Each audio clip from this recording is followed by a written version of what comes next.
आज हम जिस एनिमे को रिव्यू करने जा रहे हैं ये वो एनिमे है जिसने मुझे एक्चुअली में रुलाया है। मैं अभी तक सिर्फ बजरंगी भाईजान जो बॉलीवुड की फिल्म है वो और ये एनिमे को देख के ही रोया हूँ क्योंकि ये इतना ज़्यादा इमोशनल है। इस एनिमे का नाम है असैसिनेशन क्लासरूम। ये बिल्कुल अपने नाम के ऊपर गया है। जिस तरीके से इसके नाम में असैसिनेशन है आपको पूरे एनिमे की थीम में असैसिनेशन ही मिलेगी। होता कुछ यूं है कि एक स्कूल होता है आउटकास्ट्स के लिए। मतलब एक बहुत ही अच्छा स्कूल होता है जहाँ पे सारे टॉप के स्टूडेंट्स जाते हैं और एक बहुत ही बुरा स्कूल होता है जहाँ पे सारे निकम्मे जाते हैं काइंड ऑफ।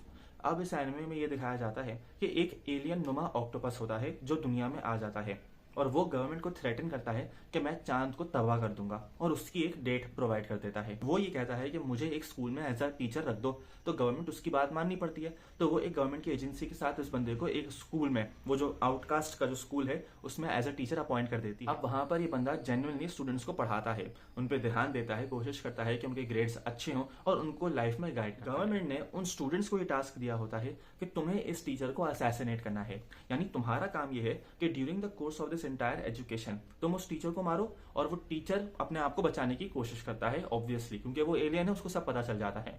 अब स्टूडेंट्स गन का इस्तेमाल करते हैं, नाइफ्स का इस्तेमाल करते हैं, लेकिन वो टीचर अपने टेंटिकल्स का इस्तेमाल करके अपने आप को बचा लेता है। गवर्नमेंट अपनी तरीके से भी कोशिश करती है।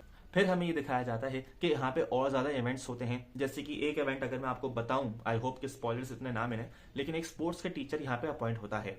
अब दिखने में वो तो टीचर बहुत अच्छा होता है, स्टूडेंट्स को स्पोर्ट्स में आगे लेके जाना चाह रहा होता है, लेकिन वो बंदा एक्चुअली में बुली होता है, तो स्टूडेंट्स को मारता है। अब जब उसका टीचर को ये बात पता चलती है तो वो उस स्कूल के स्पोर्ट्स के टीचर के साथ क्या करता है ये भी आपको देखने को पता चलेगा। फिर वो स्टूडेंट्स उस स्पोर्ट्स के टीचर के साथ क्या करते हैं ये भी आपको इस एनिमे में देखने को मिलेगा। तो ओवरऑल एक एक्साइटिंग एंड इंटरेस्टिंग एनिमे है। इसकी स्टोरी 2 सीजन्स के अंदर ही वाइंड अप हो गई है, तो आपको कोई 100-200 एपिसोड देखने की जरूरत नहीं है।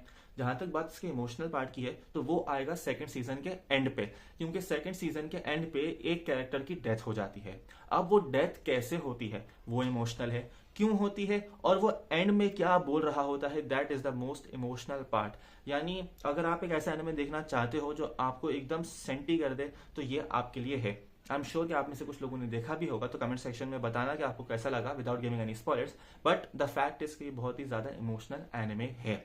इसकी स्टोरी भी अच्छी है। 2 सीजन्स के हवाले से जो एनिमेटर्स, जो इसके प्रोड्यूसर्स हैं, वो जितना स्टोरी को बना सकते थे उन्होंने इसको केटर किया। इसकी कैरेक्टर डेवलपमेंट भी दिखाई गई है यहाँ पे। हमारा एक मेन कैरेक्टर तो वो एलियन टीचर ही है, लेकिन उसके साइड पे एक और बंदा भी होता है जो दिखने में तो लड़की होता है लेकिन एक्चुअली में वो एक लड़का है। फिर हमें साइड कैरेक्टर्स को भी दिखाया जाता है। अब साइड कैरेक्टर्स की भी डेवलपमेंट दिखाई जाती है कि साइड कैरेक्टर्स शुरू में बुली थे या सख्त मिजाज थे, एंड में आके वो सॉफ्ट हार्टेड हो गए, क्यों हुए वो पूरा प्रोसेस दिखाया जाता है। हमें ये भी दिखाया जाता है कि अल्टीमेटली वो जो टीचर है क्या वो एलियन एक्चुअली में एलियन है या वो ह्यूमन था जिसको एलियन बना दिया गया, कैसे सब कुछ हुआ, क्या हुआ। वो उस टीचर ने उस स्कूल में पढ़ाने के लिए क्यों डिसाइड किया, उस टीचर ने ये क्यों डिसाइड किया कि मैं इस आउटकास्ट के स्कूल में पढ़ाऊंगा। वो चाहता तो किसी अच्छी जगह पे भी जा सकता था। तो हर चीज यहाँ पे डिस्क्राइब की गई है। आप ये एनिमे जरूर देखिएगा, छोटा एनिमे है, आई एम श्योर 1 हफ्ते में वाइंड अप हो जाएगा। And you can also binge watch it, क्योंकि बिंज वॉच वही एनिमे होता है जिसकी स्टोरी इंटरेस्टिंग हो। तो यहाँ पे मुझे इसकी स्टोरी इंटरेस्टिंग लगी, at no point was it boring. ये था इस एनिमे का रिव्यू। आप चैनल को सब्सक्राइब भी कीजिएगा क्योंकि आगे चल के मैं और ज्यादा एनिमेस के रिव्यूज लाने वाला हूँ, जैसे गाचिया 2 का, और अभी मैं नारुतो देख रहा हूँ तो उसके अंदर जिराया की आर्क एंड ऑल दैट आने वाला है। तो thank you for watching, subscribe, like this video and I will meet you in the next one.